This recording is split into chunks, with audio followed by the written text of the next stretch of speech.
안녕하세요. 올해로 이혼한 지 정확히 1년 된 30대 여성입니다.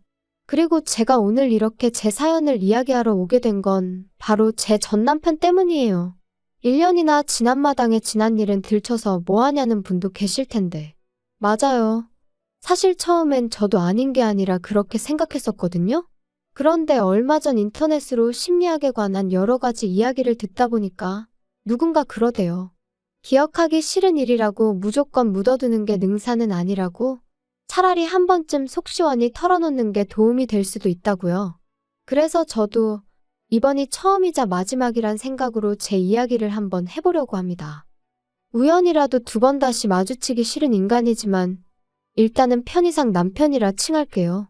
떡줄 사람은 생각도 안 하는데 김칫국부터 마신다는 속담 다들 들어보셨죠?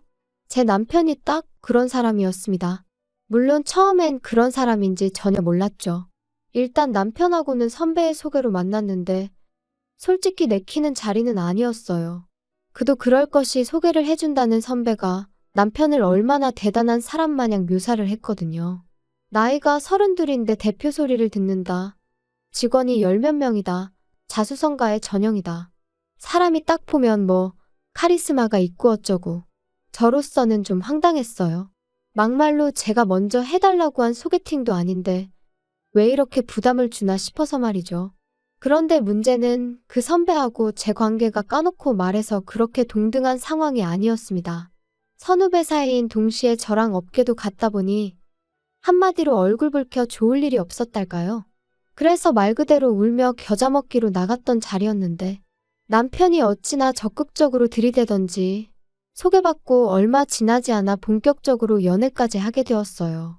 사귄 지 1년하고 2달째 되던 때 정식으로 프로포즈도 받았고요. 하지만 프로포즈를 받고 시댁에 처음 인사를 드리러 갔던 날 저는 생각지도 못한 상황을 맞닥뜨렸습니다. 그건 바로 시부모님의 반대였지요.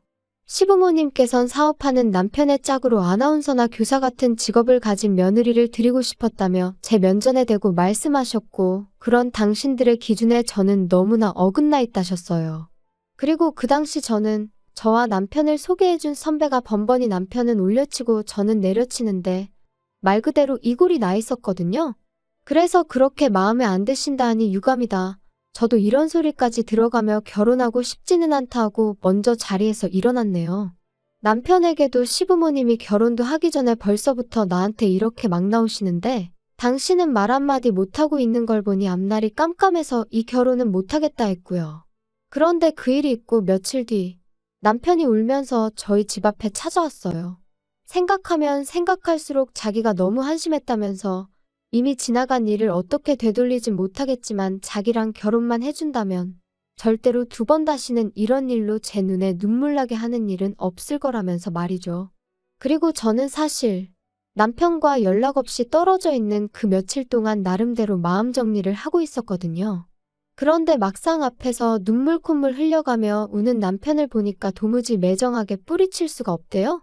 그래서 결국 남편만 믿고 처음 계획대로 결혼을 밀어붙이게 되었습니다. 청첩장이 나오고 결혼식까지는 고작 2주밖에 남지 않은 시점까지도 시부모님께서는 가타부타 어떠한 말씀도 없으셨어요. 처음부터 당신들은 제가 싫다고 했는데 제가 기어이 며느리가 되겠다고 하니 어쩌겠냐고, 그러면서 당신들이 결혼식에 참석하는 것만으로도 감사한 줄 알라고 하신 게 다였지요.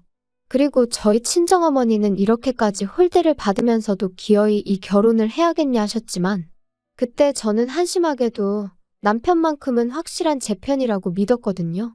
그래서 친정어머니께 우리가 잘 사는 모습을 보여드리면 언젠가 시부모님도 마음의 문을 열어주실 거라 했어요.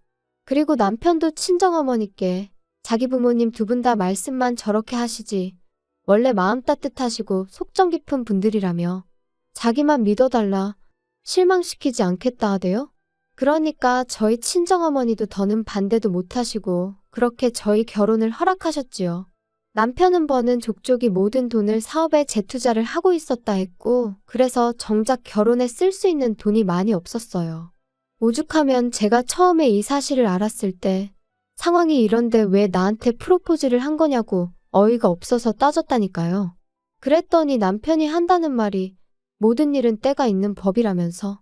아무튼 시댁에서는 괘씸죄라고 한 푼도 안 도와주신다지. 남편은 가진 돈이라곤 2,600만 원밖에 없지.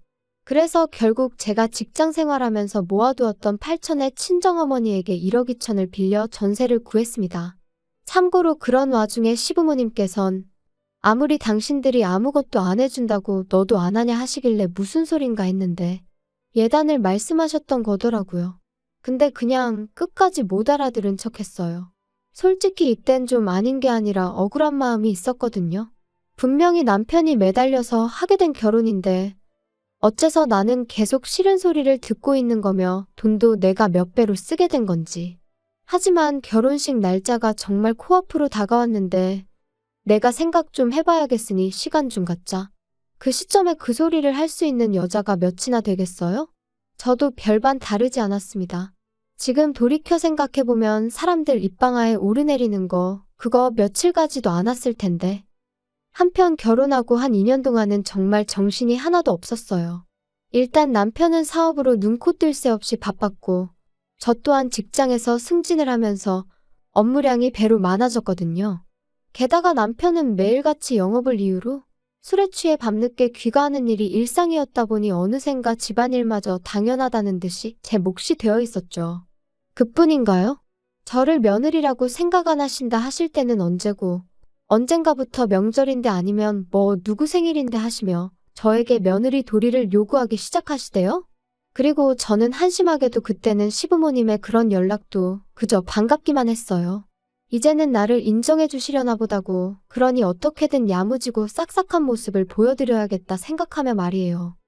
그러다 전세 계약을 연장하고 2달쯤 지났을 때였습니다. 남편이 저에게 할 말이 있다 하더니 이사를 가자고 하더라고요. 뜬금없이 그게 무슨 소리야? 갑자기 이사라니? 갑자기 왜 이사를 가자는 건데? 내가 돈이 좀 필요해. 회사 일에 문제가 생겼어. 문제라니? 돈은 얼마나 필요한 건데? 아니 그리고 잠깐, 지금 전세보증금으로 회사 일을 해결하자는 거야?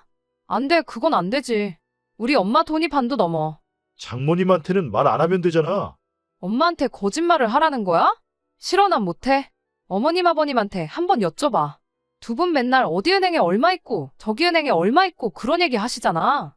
그거 그냥 하는 소리지. 그 돈 내가 사업 시작할 때 진작에 다 갖다 썼어. 뭐? 그런데 왜 맨날 여기 1억 저기 1억 그런 소리를 하셨대? 넌 지금 그런 걸 따지고 싶냐? 아무튼 그러니까 이사 가자. 일단 여기 전세 보증금이 2억이지. 그러면 대충 1억 5천 하고. 우리는 어디 가서 살고? 우리는 뭐 일단 급한 대로 월세 한번 알아보지 뭐. 아무리 생각해도 안 되겠어. 내가 100번 양보해서 내 돈은 빌려줄 수 있지만 엄마 돈은 절대로 안 돼. 이러다 내 사업 망하면 너도 망하는 거야. 아우 됐어. 그런 식으로 따지면 우리 엄마 돈까지 가져다 썼다가 당신 망하면 우리도 망하고 우리 엄마도 망하는 거야. 안 돼. 그리고 그때였습니다.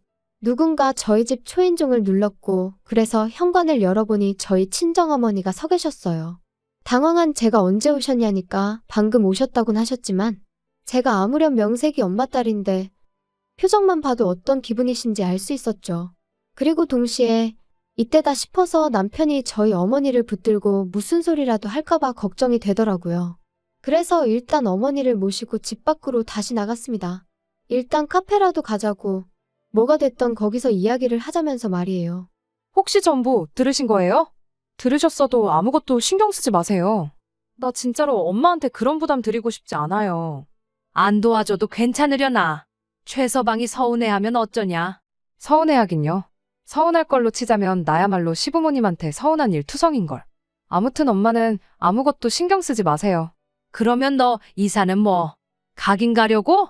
그래도 남편이니 네 돈 내 돈 성긋기는 좀 그러니까. 일단 보증금에서 엄마 돈은 돌려드리고 남은 8천에서 3천은 월세 보증금하고 5천이라도 빌려줄까 싶어요. 그러면 그냥 네 돈 8천인가 그거 최서방 빌려주고 대신 엄마 집에 들어와서 살아. 그건 어때? 나야 괜찮은데. 정말 괜찮아요?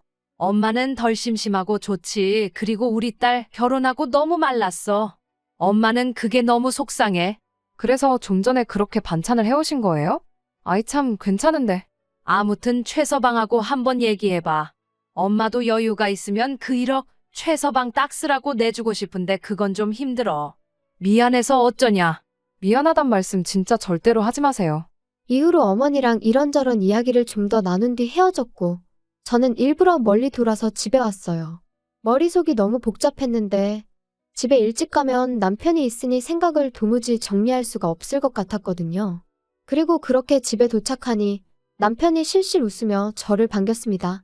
그런데 그런 남편이 너무 꼴보기가 싫더라고요. 그래서 거두절미하고 친정어머니 집에 들어가 살겠느냐 물었어요. 들어가 살게 되면 내 돈은 빌려주겠다고요. 그랬더니 남편이 그게 무슨 뜻이야? 장모님이 안 빌려주신대? 안 빌려주시는 게 아니라 엄마도 사정이 있으시니 못 빌려주시는 거야. 아니, 사위도 자식이다 하실 때는 언제고?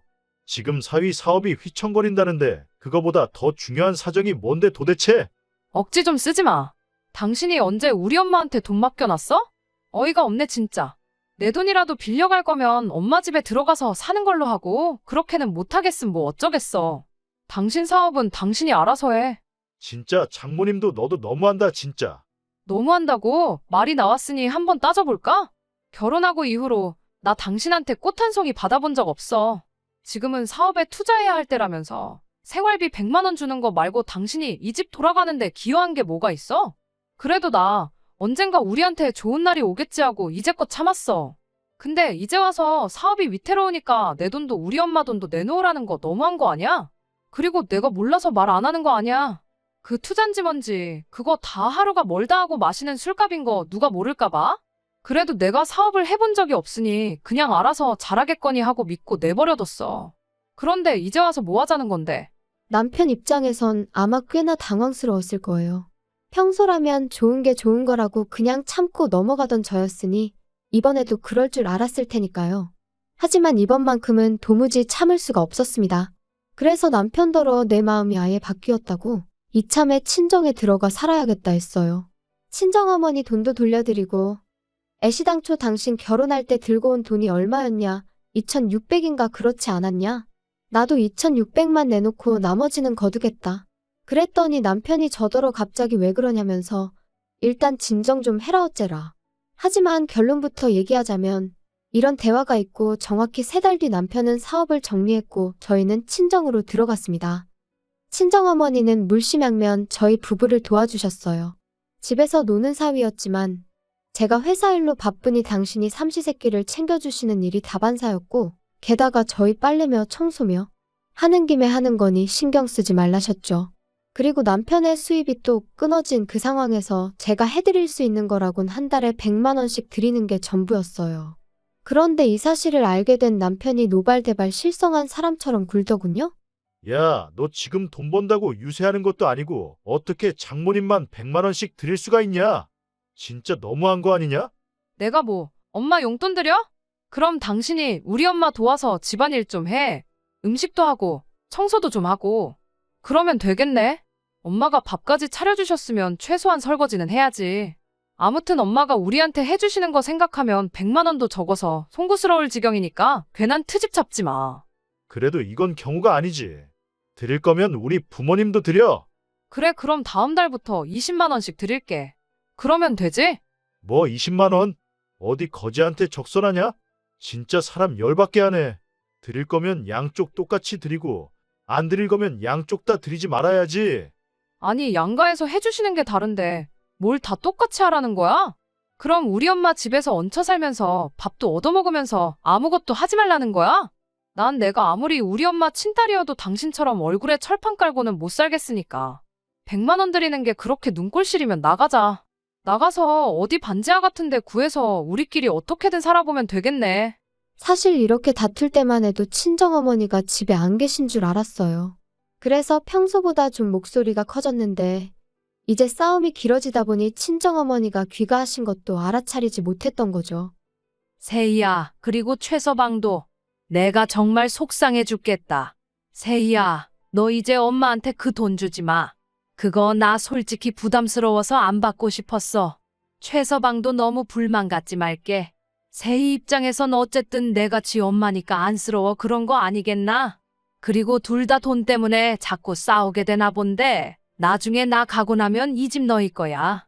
그러니까 너무 돈돈돈하고 살지 말어. 씁쓸한 표정으로 말씀을 마치신 어머니가 저희 방에서 나가신 뒤 저는 아까보다 더 끓어오르는 화를 참을 수가 없었어요. 하지만 만약 제가 또다시 남편과 싸운다면 저희 어머니가 얼마나 스트레스를 받으실까 싶어서 꾹 눌러 참고 남편에게 짐 싸라고 했습니다. 당장 나가서 몇 날 며칠 찜질방서 지내게 되더라도 일단은 나가자고. 더 이상 어머니한테 신세지지 말자고 했죠. 그런데 남편은 그새 또 뭘 그렇게까지 하냐면서 일단은 알겠다고 100만 원씩 계속 드리라고 하대요. 그리고 이제 와서 말이지만 저는 제가 세게 나가면 남편이 오히려 꼬리를 내릴 거란 걸 알고 있었어요. 강강약약인 사람이었으니까, 자기가 불편한 건 조금도 못 참는 사람이었으니까, 친정어머니가 제공해주시는 이 편안한 생활을 마다할 인물이 못 되었거든요. 그리고 이후로 남편은 조금씩 달라지는 듯 했어요. 함부로 목소리를 높이는 법도 없었고 저희 어머니한테도 좀 조심하는 기색이 느껴졌지요. 그래서 어느 정도 정신을 차렸나 보다고 다행이라고 생각했는데 하루는 남편이 뜬금없는 이야기를 꺼냈습니다. 자기가 집에 있는 동안 부동산 공부를 좀 했다면서 재테크가 어쩌고 하더라고요. 무슨 재테크를 말하는 건데? 아니, 우리 부모님 사시는 그 빌라 있지? 그거 재개발할 거라나 봐. 그런데 우리 부모님은 그거 그냥 정리하고 어디 다른 데로 이사 가고 싶으시다네. 그래서 말인데 우리가 부모님 빌라를 사는 게 어때? 뭐, 어머님 아버님 사시는 집을 우리가 사자고? 그 35년 된 빌라를? 어우, 됐어. 그게 무슨 재테크야. 돈 낭비지. 아니, 그리고 무엇보다 돈이 어딨어서 아까부터 재테크 타령이래. 돈이 왜 없어? 이 집 팔면 되지. 이 집 알아보니까 지금 8억 가까이 되더라. 8억이나 많아. 이건 엄마 집인데 이걸 우리가 왜 팔아? 아니, 그때 장모님이 나중에 우리 주신댔잖아. 그건 나중에. 진짜 뭔 말을 못하겠네. 자꾸 무조건 싫다고만 하지 말고 생각을 좀 해봐. 우리 부모님이 당신들 사시는 집을 6억에 내놓으실 거래. 그 35년 된 빌라를, 방도 2개밖에 없는 그 빌라를 6억에? 아우, 됐어. 말이 좀 되는 소리를 해. 20억까지 갈지도 모른다니까. 아니, 도대체 어디서 뭘 듣고 온 거야? 아무튼 쓸데없는 소리 하지 말고 부동산 공부니 뭐니 헛소리도 하지 말고 그냥 제발 일자리나 알아봐. 지금 벌써 몇 달째 놀고 있는지 알지? 나 진짜 당신 이럴 때마다 힘 빠져. 나야말로 진짜 너한테 실망이다. 기껏 재산 늘릴 방법 공부해서 알려주니까 고맙다고 말은 못할 망정. 그리고 장모님이 이 집 우리 주신다고 했는데 그거 좀 일찍 파는 게 왜 안 된다는 거야. 아니, 막말로 팔았다 치면 우린 어디 가서 사니? 우리 엄마는? 우리 부모님 집에서 살면 되지. 그러니까 지금 우리 엄마 재산으로 시부모님 빌라 팔아드리자고? 우리 엄마더러 이 멀쩡한 집 두고 그 35년 된 빌라 가서 사시라고 하라고? 당신은 그게 말이 된다고 생각해? 뭐가 어때서 우리 부모님도 사시는데 장모님이 좀 사시면 어디가 덧나냐? 아이고, 어이가 없다 진짜. 이제 보니까 재테크는 무슨 우리 엄마 재산 시부모님한테 나눠드리자는 소리로밖에 안 들리네요. 쓸데없는 소리 한 번만 더 해봐 진짜. 나 안 참아 진짜. 하지만 남편은 제 경고에도 불구하고 그때부터 낮이고 밤이고 재테크 타령을 해대느라 정신이 없었습니다. 그리고는 급기야 자기 마음대로 저희 어머니 집을 부동산에 내놓고 왔더라고요. 남편이 볼 일이 있다며 잠시 집을 비웠던 날 부동산에서 집을 보러 왔다고 찾아왔는데 저랑 저희 엄마랑 얼마나 당황했는지. 그래서 설마 싶어 그때부터 집 근처 부동산 총 6곳을 찾아가 보니 세상에 싹 다 내놨더군요. 그것도 금매로요. 저는 끓어오르는 분노를 더는 참을 수가 없었습니다. 남편하고 이야기해봤자 소용도 없겠다 싶었고요. 그래서 정말 마지막 희망을 가지고 아버님께 전화를 드렸어요. 그래도 시부모님은 적어도 뭐가 옳고 그른지는 확실히 아시겠지. 그러니 아들인 남편에게 한마디 따끔하게 해주시겠지 하는 마음으로 말이죠. 하지만 피는 못 속인다더니 그 얘기라면 이미 두영이한테 다 들었다. 걔 입장에선 그렇게 생각할 만하더라. 준다고 했으니 팔아도 된다고 생각을 했던 거겠지. 그리고 내가 말을 안 하려고 했다만 너는 니네 엄마 여기 와서 고생하는 건 싫고 네 시부모 여기서 고생하며 사는 건 상관없냐? 그런 이야기가 아니잖아요, 아버님. 아무튼 우리가 더 서운하다. 그리고 니네 엄마한테도 확실히 얘기해. 주기로 했으면 주셔야 되는 거라고. 그리고 너는 이제 니네 엄마 딸이기 전에 내 아들 마누라고. 그러면 내 아들 그러니까 네 서방 말을 최우선시 해야지. 막말로 서방이 집을 팔아서 죽을 써먹자고 하면 그냥 내 하고 믿고 따르면 되는 거야. 통화를 마치고 나니 정신이 멍해지는 기분이었어요. 도대체 제가 뭘 기대했던 건가 싶고 제 스스로가 한심했고 한편으론 말 그대로 얼이 빠진 듯했죠. 하지만 이내 정신이 맑아지면서 이 상황을 어떻게 정리해야 하는지 알겠더군요. 이혼이었습니다. 이대로 있다간 남편이고 시부모님한테고 등골 빨리다 죽겠구나 싶은 게 이제 더는 참으면 안 되겠구나 싶었죠. 이혼을 결심하기까지가 솔직히 쉽진 않았어요.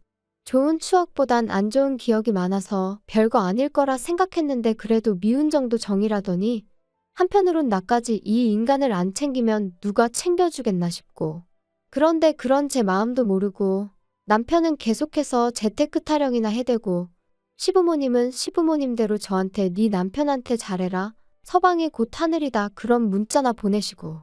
그래서 감사하게도 덕분에 마음을 굳힐 수 있었습니다.